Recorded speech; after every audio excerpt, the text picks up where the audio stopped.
MPSC combine मेन्ससाठी paper 1साठी माझी strategy अनेक जण विचारतायत. तर लास्ट टाईम कंबाईन मुख्य 2024ला मला 170.50 होते पेपर 1ला. तर मला असं वाटतं की स्ट्रॅटेजी सिंपल असली पाहिजे.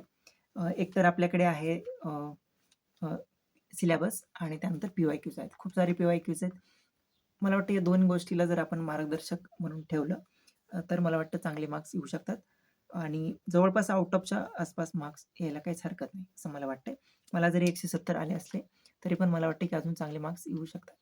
आता अ, आता आता लास्ट टाईम पेक्षा आता यावेळेस माझा अजून इम्प्रूव्हमेंट करायची तर मी कुठं करू शकतो आणि माझी स्ट्रॅटेजी काय असणार आहे? तर ते बघूया. लास्ट टाईम मला मराठीला म्हणजे कंबाईन मुख्यला 45 प्रश्न आले होते करेक्ट. तर ते 5 प्रश्न कोणते चुकले आणि ते आता मी कसे त्याच्यामध्ये इम्प्रूव्हमेंट करणार आहे, तर ते बघूया. तर याच्यामध्ये पहिला तर प्रश्न जो चुकलाय तो म्हणजे हा संबोधन दर्शवताना कोणते विरामचिन्ह वापरतात.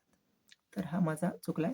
तर डेफिनेटली खरं तर हे केलं होतं मी, फक्त रिव्हिजन नसल्यामुळे हा चुकला माझा. अ, वि कारण की मी रिव्हिजन नव्हती केली या एक्झामच्या आधी. सो विरामचिन्ह अ, हा जर टॉपिक आहे खूप मोठा नाहीये. हा जर केला असता तर मला वाटतं इथे पण मार्क्स येऊ शकला असता. सो मला वाटतं आता नेक्स्ट टाईम डेफिनेटली याच्यावर मी काम करेन.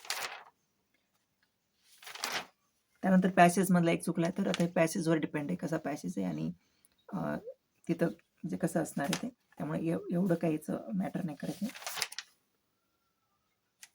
आणि मला वाटतं पॅसेजला चांगले मार्क्स आउट ऑफ मार्क्स येऊ शकतात. दोन्ही पण इंग्लिश, मराठी. त्यानंतर वाक्प्रचाराचा एक चुकला होता. 4-5 आले होते वाक्प्रचारावर प्रश्न, पण हा एक प्रश्न ते बी 2 एलिमिनेट केले ऑप्शन. थोडक्यात चुकला. मला वाटतं हा पण येण्यासारखा होता. अंगाची लाई होणे. तर मी तिथे केलं तर सर्व बाजूनी संकट आहे. पण उत्तर आहे त्याचं रागाने बेफाम होणे. आणि थोडंसं इथे पण रिव्हिजन नसल्याचा मला फटका झाला. तर वाक्प्रचार मला वाटतं खूप सारे आहेत, परंतु हा प्रश्न म्हणजे येऊ शकतो हा प्रश्न. जर थोडंसं हा टॉपिकवर जर लक्ष दिलं, तर डेफिनेटली इथे पण माझे मार्क्स जाणार नाही. त्यानंतर पीडा हा शब्द म्हणजे कोणता शब्द आहे? तत्सम आहे, तद्भव आहे, देशी आहे. तर इथे माझी चूक झाली होती. तर शब्दसिद्धीमध्ये पण थोडंसं मला लक्ष द्यायची गरज आहे. खरं तर म्हणजे बऱ्यापैकी आहे माझं ते म्हणजे त्याचा अभ्यास. पण अजून थोडंसं याच्यावर काम करणं गरजेचं आहे असं मला वाटतं. जेणेकरून असे मार्क्स जाणार नाही.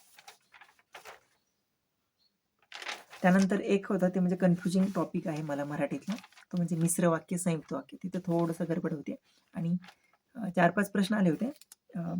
बाकीच्या ठिकाणी म्हणजे मी कसं तरी म्हणजे ते म्हणजे आलेत बरोबर मी म्हणजे बरोबर ऑप्शन निवडले. पण एक प्रश्न चुकलाच तिथे. सो मिश्र वाक्य आणि संयुक्त वाक्य जिथं माझं प्रॉब्लेम होतं, तर तिथे मी आता यावेळेस काम करणार आहे. जेणेकरून हे चुकणार नाहीये. आणि इंग्लिशमध्ये आणि मराठीतले दोन्ही पण हा टॉपिक महत्त्वाचा दोन्हीसाठी. सो मला वाटतं हे 5 प्रश्न 5 पैकी ॲटलीस्ट 3 तर येऊ शकत होते. म्हणजे 45हून 48 वर तर आरामात जाऊ शकतो जर पेपर असाच आला तर. आता पेपर जर बदलला स्वरूप तर मग म्हणजे गोष्टी बदलू शकतात. परंतु आपल्या हातात ज्या गोष्टी आहेत त्या आपण करू शकतो. आता आपल्याकडे ह्या गोष्टीचा अनुभव आहे तर मला वाटतं ॲटलीस्ट इम्प्रूव्हमेंट करायची तर आपण मला वाटतं या प्रकारे जाऊ शकतो. सो तसंच तुम्ही पण तुमचे पण कोणते प्रश्न चुकलेत आणि का चुकलेत? म्हणजे असं होऊ शकतं की सिली मिस्टेकनं पण चुकलेत ऑप्शन. तर त्यामध्ये माझं कुठलं सिली मिस्टेक नव्हतं झालं. तर थोडंसं कन्फ्युजन झालं वगैरे त्यामुळे चुकलं. म्हणजे अभ्यासातच थोडंसं तिथे माझं हे होतं. त्यामुळे ते चुकले. सो मला वाटतं तर तुम्ही ते निवडायचं की बघायचं की तुमचं कशामुळे चुकलंय ते. जेणेकरून तुमचं तिथे मार्क्समध्ये वाढ होऊ शकते. सो आता असंच आणि तुम्हाला जर अनुभव नसेल तर मला वाटतं पी-वाय-क्यू आणि सिलेबस हे तुमचे मार्गदर्शक असतील. त्यानंतर इंग्लिशमध्ये ना तर प्रोनाउन संबंधीचा एक प्रश्न होता की what kind of pronoun is in the following sentence म्हणजे each should love his own country. तर ते प्रोनाउन कोणत्या प्रकारचं प्रोनाउन आहे तर ते विचारलं होतं. तर इथे माझी चूक झाली आहे. तर मला वाटतं इथे थोडंसं मला हे असं काम करण्याची गरज आहे टॉपिक. तर मी तिथे काम करेल. पॅसेजमध्ये मला आउट ऑफ आलं ते इंग्लिशला. त्यानंतर एक इडियम चुकलं होतं माझं. खरं तर सोपं आहे ते आणि येत होतं मला ते फक्त रिव्हिजन केलं नव्हतं त्यामुळे हा चुकलाय माझा इडियम की टू कूल वन्स हिल्स. म्हणजे एखाद्याचे हिल्स म्हणजे टाचा जे आहेत त्या कूल करायला म्हणजे टू कूल करणे त्या म्हणजे त्या थंड करणे. तर ते जेव्हा एखाद्याला आपण वाट बघायला लावतो ना, तर ते त्यासंबंधीचे ते wait or be kept waiting. तर इथे माझी चूक झाली होती. हे मला आठवलं नाही एक्झाममध्ये. सो मला वाटतं हा पण येऊ शकला असता. तर डेफिनेटली आता यावेळेस ईडीएममध्ये मी काम करेन. त्यानंतर इथे मात्र एक सिली मिस्टेक झालाय माझा इंग्लिशमध्ये. तर तो पण येऊ शकला असता कारण की हे बॅफल्डचा अपोजिट विचारला होता आणि मी काय केलं होतं तिथे समानार्थी लिहून टाकला होता. बॅफल्डचा कन्फ्यूज केलं होतं. खरं तर हा सोपाच होता. फक्त सिली मिस्टेकमुळे हा प्रश्न माझा चुकला होता. नाहीतर इंग्लिशला अजून एक प्रश्न माझा आला असता. सो डेफिनेटली आणि खूप काही अवघड नाही विचारत आणि पी-वाय-क्यू पण खूप वेळा असणार आहे हा प्रश्न.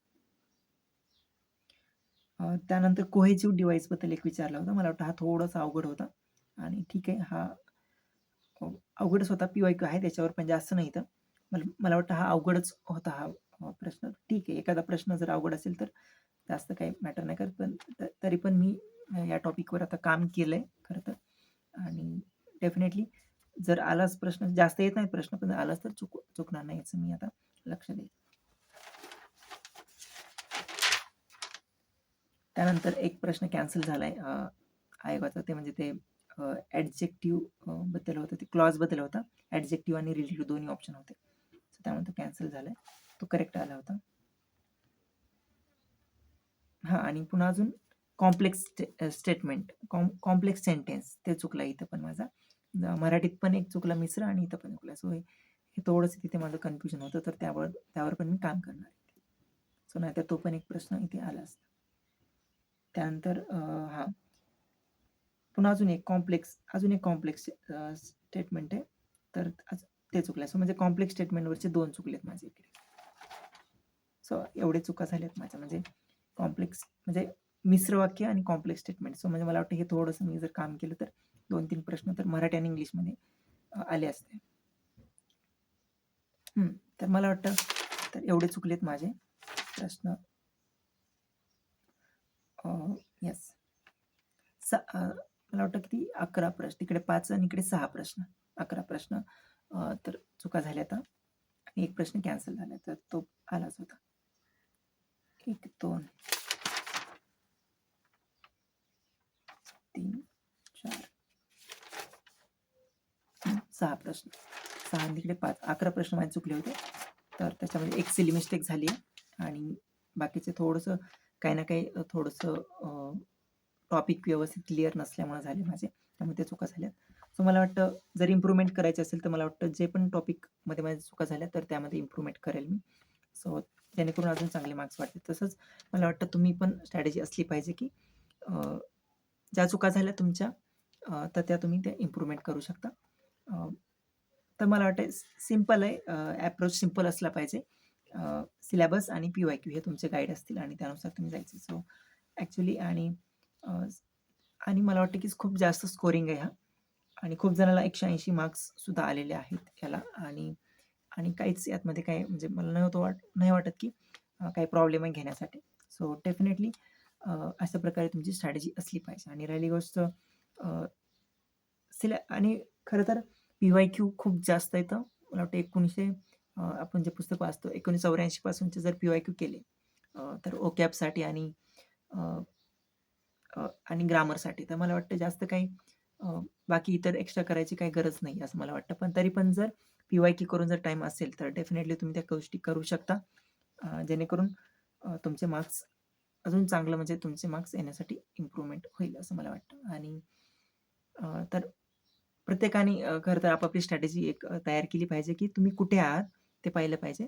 तुमचा पी-वाय म्हणजे तुम्ही जेव्हा एक्झाम दिल्यात, तर त्यावेळी तुमचे मार्क्स किती आलेत आणि आता तुम्हाला म्हणजे अजून त्यामध्ये कोणत्या गोष्टी चुकतायत तुमच्या वारंवार, तर त्या तुम्ही पाहायचं. तर तुमचा मेन्सचा अनुभव तुम्ही बघायचा आहे आणि त्यानुसार पुढे वाटचाल करायची असं मला म्हणजे त्यानुसार जर तुम्ही केलं, तर मला वाटतं, की चांगले मार्क्स डेफिनेटली येऊ शकतात.